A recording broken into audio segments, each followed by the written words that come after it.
పెళ్ళిళ్ళకి వెళ్ళటం one of the biggest issues ఏంటంటే అందరు నవ్వుతామాట ఏం చేస్తున్నారు ఈ మధ్యన నాకు అలాంటి కైండ్ ఆఫ్ ఫార్మల్ కాన్వర్జేషన్స్ అంటే నాకు చాలా చిరాకు పడుతుంది.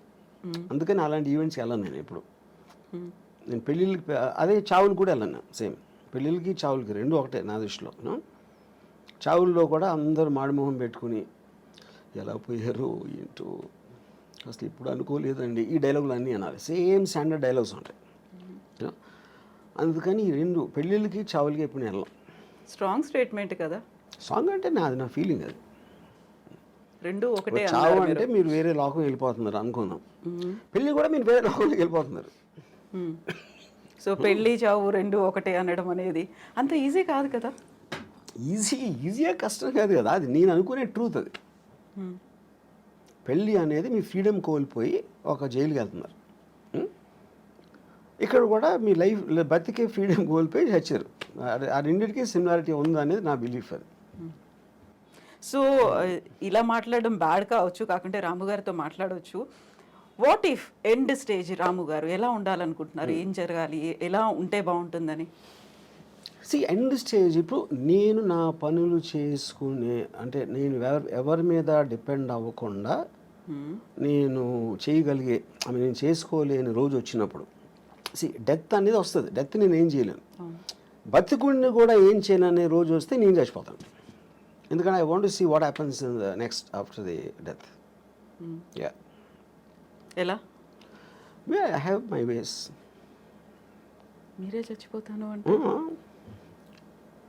Yeah I will see the most least painful death ఏంటనేది అది రీసెర్చ్ చేసి నాకు ఆల్రెడీ ఉన్నాయి నా దగ్గర ఐడియాస్. అంతే. ఎందుకంటే యూ డోంట్ నీడ్ లివింగ్ అనే పర్పస్ లేదు. If you are not able to do what you want to do అప్పుడు బతకలేదు ఎందుకు అసలు? ఊరికనే చెట్టులాగా హాస్పిటల్ బెడ్ మీద ఉంటాం, అదే కదా point. You know, so if you are not enjoying your life you have no reason to live.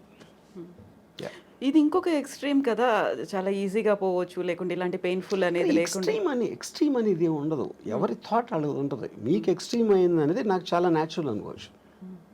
Extreme is by definition is one persons perspective another person, అంతే కదా. ఎక్స్ట్రీమ్ అంటే ఇప్పుడు మీ దానికి ఉన్న దానికన్నా ఇంకా ఎక్కువ డీపర్ ఇంటెన్సిటీతో నమ్ముతూ ఉంటే అది ఎక్స్ట్రీమ్ అవుతుంది. ఇప్పుడు టెర్రరిస్ట్ ఉన్నాడు, ఎక్స్ట్రీమ్ అని ఎందుకు అంటాం ఎక్స్ట్రీమిస్ట్ అని? వాడి కోపాన్ని అంత నిర్వహించబడుతున్నాడు, చంపేస్తున్నాడు, బాంబులు పెడుతున్నాడు. అది మీరు చేయరు. మీరైతే మా అయితే తిడతారు, మా అయితే కొడతారు, లేకపోతే మా అయితే అరుస్తారు.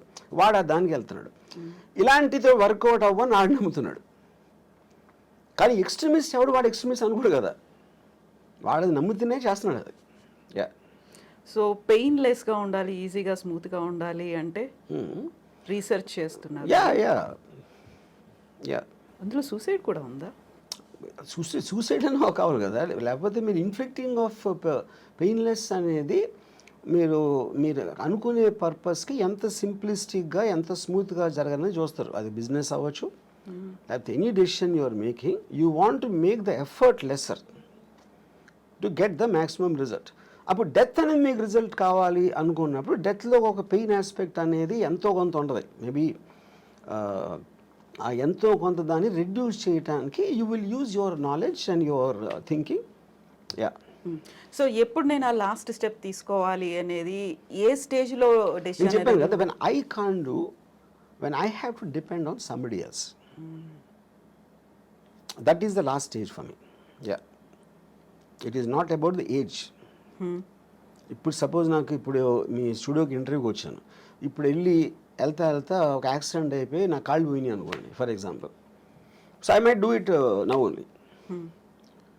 లేదా నాకు 80 years 90 years వచ్చినా కూడా నేను ఇంకా చేయగలుగుతున్నాను అంటే I might not do it. So the point is not about the age, it's about your ఫెయిలబిలిటీ.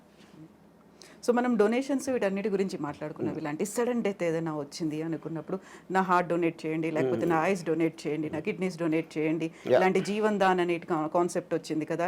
చనిపోయిన తర్వాత కూడా నలుగురిలో బతికుండొచ్చు, ఈ లోకాన్ని చూడొచ్చు అనే కాన్సెప్ట్ రాము గారికి అనిపించింది. నేను ఎందుకు చేయనంటే ఇప్పుడు there is nothing in life which is uncertain, which is certain. మనది అయిపోయింది కదా, మన బాడీయే కదా. ఇప్పుడు సపోజ్ నెక్స్ట్ బర్త్ ఉందనుకోండి, నెక్స్ట్ బర్త్లో ఇప్పుడు పుట్టుగుడ్డోళ్ళందరూ ఎవరైతే గుడ్డిగా పుడతారో వాళ్ళందరూ లాస్ట్ బర్త్లో డొనేషన్ ఇచ్చారేమో అని నాకు ఒక అనుమానం. అప్పుడు దేవుడి దగ్గరికి వెళ్ళి ఇచ్చావు కదా, ఇప్పుడు అయితే నెక్స్ట్ బర్త్ నువ్వు నీ కళ్ళు లేని కూడా పడతావు అని చెప్పారు అనుకోండి, అరే అమ్మా అని నేను డిసప్పాయింట్ అవుతాను కదా. అందుకని అలాంటి ఛాన్స్. ఇంకోటి ఏంటి, I'm not an అల్ట్రూయిస్ట్, I don't live for others. నా కోసమే బతుకుతా, అన్నీ నేనే తీసుకెళ్ళిపోతాను. కాకుంటే ఇప్పుడు కళ్ళని దానం చేయమన్నప్పుడు వచ్చినటువంటి ఒక యాడ్ అనేది ఉంది, నెక్స్ట్ జన్మలో మీ కళ్ళతో ఈ ప్రపంచాన్ని చూడొచ్చు, అందమైన ప్రపంచాన్ని చూడొచ్చు అనేది. కళ్ళు అనేది it's a device. The only thing which perceives everything is the brain. బ్రెయిన్లో కూడా ఉన్న కాంప్లెక్స్ బ్రెయిన్ మ్యాటర్ కాదు కదా, దేర్ ఇస్ బ్రెయిన్ అనేది యాక్చువల్లీ ఒక ఎగ్జాక్ట్లీ మీ కళ్ళు రిజిస్టర్ చేస్తున్నాయి, దాన్ని బ్రెయిన్ పర్సీవ్ చేస్తుంది. Every kind of a sense you have, whether it is your hearing or whether it's your touch or your vision, all of them are functions of the brain, of the mind, which is a thought. And thought doesn't have form. So a thought అనేది మనకి ఇప్పటివరకు తెలియదు అదేంటో అసలు exactly what why does a bunch of thoughts and feelings should have a human body అనేది నా one of the biggest questions నాకు. So అప్పుడు అది దానికి లేనప్పుడు మనకు అంత అన్సర్ట్ అయినప్పుడు ఉన్నవన్నీ ఎందుకో మంచిదని తీసుకెళ్ళిపోవడం బెటర్ నాతోనే. అందుకని నేను డొనేట్ చేయను. దెన్ వాట్ అబౌట్ డబ్బు? ఇప్పటిదాకా సంపాదించిన డబ్బుని ఏం చేస్తారు మరి? అది మీతో రాదు. No of course, see whatever might not have any value, నేను కూడా తీసుకెళ్ళాను కదా. అవును, తీసుకెళ్ళలేరు. నా బాడీ అంటే నేనేంటి మా అయితే నేను విల్లో రాసి ఇక్కడ డొనేట్ చేయండి అని అలాంటివి చెప్పొచ్చు, అదే నేను డబ్బు కూడా చేయొచ్చు. అది చేయకపోయినప్పుడు they will send me as it is. But money and this మీరు చెప్పకపోయినా సరే it will rightfully go to whatever the legal aspect of the hereditary laws ఏదైతే ఉన్నాయో దానికి వెళ్తుంది. So I'm not in control of that. నేను బతికున్నప్పుడే ముందే నేను అనుకుంటే ఇస్తాను, అది ఎలా చేస్తారు కదా, చాలామంది చేస్తారు. వాళ్ళు దానాలు ఇవ్వచ్చు, ఎవరికో రాసేయచ్చు, ఏదో చేస్తారు. Anyway that happens. సో ఇప్పటిదాకా మీరు ఏ దానము చేయలేదు, చెయ్యరు కూడా అస్సలు? బ్లడ్ డొనేషన్ దగ్గర నుంచి నెవర్. సి నా ఇష్టం వచ్చిన వాళ్ళకి నేను ఐ గివ్ మనీ. జనరల్ పీపుల్కి నేను they have to have some connection to me. If they are in need మిమ్మల్ని అడిగారు అంటే, if they are in need మిమ్మల్ని అడిగారు ఆ టైం అంటే నాకు వాళ్ళ మీద ఫీలింగ్ బట్టి అడిగారు కాబట్టి ఇవ్వడం అనేది ఉండదు. అంటే ఇప్పుడు సపోజ్